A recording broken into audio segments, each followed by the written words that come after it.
Próxima questão. Para a função g, cujo gráfico é dado por esse gráfico, né? É dado por essa figura, determine o valor da quantidade indicada se ela existir. Se não existir, explique o porquê, tá certo? Então aqui, em vez de chamar f de x, a questão chamou g de t, tá certo? Ou seja, é uma função que depende, no lugar do x, nós temos o t, geralmente o t simboliza o tempo, tá certo? Principalmente em questões de física. Mas vamos lá. Na letra A, ele pede que a gente avalie o limite lateral à esquerda, ou seja, quando a gente se aproxima de zero, só que por valores menores de zero. O zero, ó, se o 2 está aqui, o 1 vai estar aqui e o 0 vai estar por aqui, né? Então, olha só, quando o x se aproxima de zero por valores menores, o que está acontecendo com o meu y? O que está acontecendo com a minha ordenada? Aqui embaixo, se aqui é zero, aqui embaixo vai ser qual valor? Vocês concordam comigo que bem aqui nesse ponto azul, tá certo?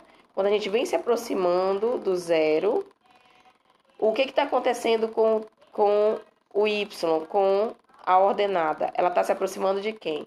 Ela está se aproximando de menos 1, tá? Vou avaliar agora, na letra B, o limite lateral, só que agora por valores maiores do que zero. Então, eu venho por valores maiores do que zero, o que está acontecendo com a minha função? Valores maiores do que zero, a minha função está se aproximando, ó, de menos 2.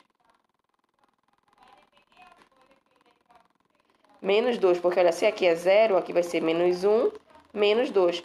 Ó, a função para valores maiores do que zero, ela está se aproximando justamente, ó, do menos 2. Eu vou colocar aqui menos 2 e vou colocar o menos 1, tá certo? Agora, o limite, quando não tem a simbologia do limite lateral, apenas o limite, ele só vai existir se os limites laterais forem iguais.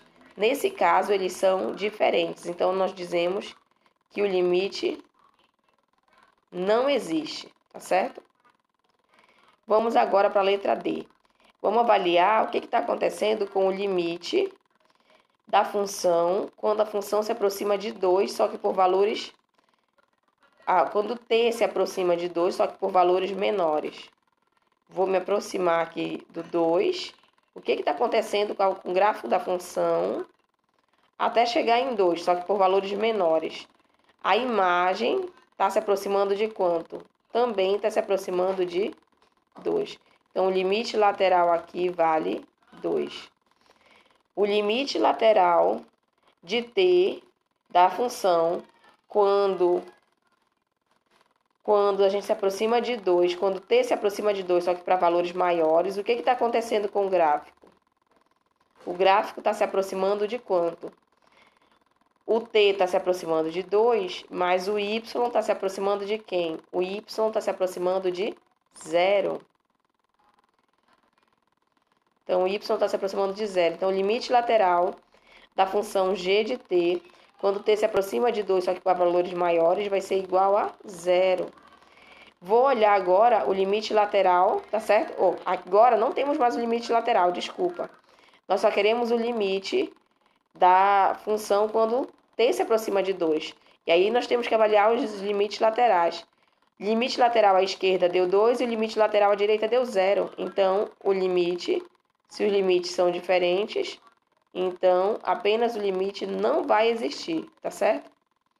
E agora, ó, eu quero o limite da função quando a função se aproxima, quando t se aproxima de 4. Quando t se aproxima de 4, ou por valores menores ou por valores menores e maiores, ó, a função aqui, ó, ela vai crescendo e chega até aqui. O que está acontecendo com o y? O y não está escrito aqui, mas esse valor aqui é um 3. Então, nesse ponto aqui, ó, seja por valores maiores ou por valores menores, o y está se aproximando de 3. Então, esse foi mais uma questão Essa foi mais uma questão sobre limites laterais. Obrigada.